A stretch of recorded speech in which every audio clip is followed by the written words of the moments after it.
शिवसेना के बाद अजीत पवार की बगावत के चलते एनसीपी में भी दो फाड़ दिखाई पड़ रही है। पहला शरद पवार का ग्रुप, दूसरा अजीत पवार का गुट।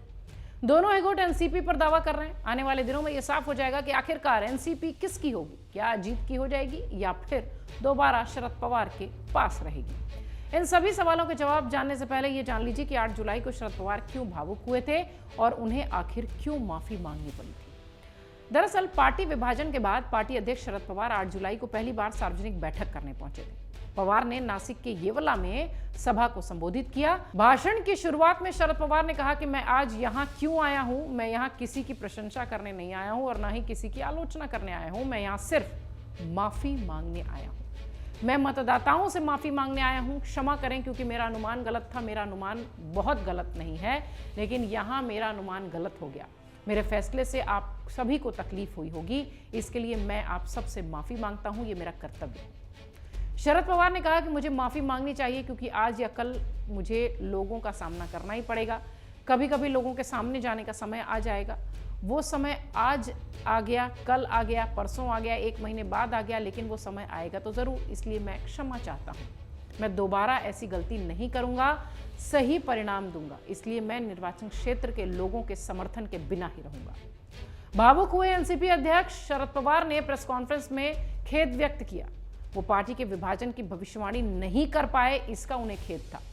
बताया जा रहा है कि भुजबल को येवला से नामांकित और निर्वाचित किए जाने की बात कहते हुए पवार ने माफी मांगते हुए कहा कि उन्हें भुजबल ने पार्टी से बगावत कर मतदाताओं को परेशान किया। उन्हीं भुजबल ने नासिक में पत्रकारों से बातचीत करते हुए उन्होंने कहा कि उन्होंने पूर्व प्रधानमंत्रियों जैसे जवाहरलाल नेहरू, इंदिरा गांधी, राजीव गांधी, अटल बिहारी वाजपेयी, पीवी नरसिम्हा राव, सबकी राजनीति देखी है। ये सभी विपक्षी दलों की आलोचना और विरोध करते थे, लेकिन कभी भी उन्हें चुप कराने की कोशिश नहीं की। उन्होंने कहा कि ऐसा लगता है कि भाजपा की राज्य स्तरीय पार्टियों को नष्ट करने की जो योजना है वो दिखाई पड़ रही है। उन्होंने कई जगहों पर ऐसा किया है।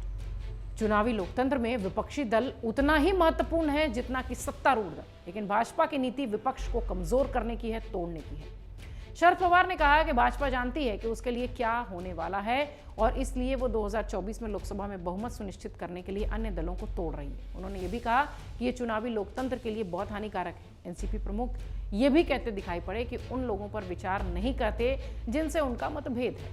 शरद पवार ने कहा कि बीजेपी जानती है कि उसके लिए क्या होने वाला है और इसलिए वो 2024 में लोकसभा में बहुमत सुनिश्चित करने के लिए बाकी दलों को तोड़ रही है। उन्होंने कहा कि ये चुनावी लोकतंत्र के लिए बहुत हानिकारक है। एनसीपी चीफ ये भी कहते दिखाई पड़े कि उन लोगों को अपना दुश्मन वो नहीं मानते जिनके साथ उनके मतभेद हैं। उन्होंने कहा मतभेद का मतलब दुश्मनी नहीं होता। बहरहाल नासिक में एनसीपी टूटने के बाद पहली बार नासिक में शरद पवार दिखाई पड़े, जहां पर वो भावुक थे और लोगों से माफी मांगते दिखे। अमर उजाला अब आपके टीवी पर भी।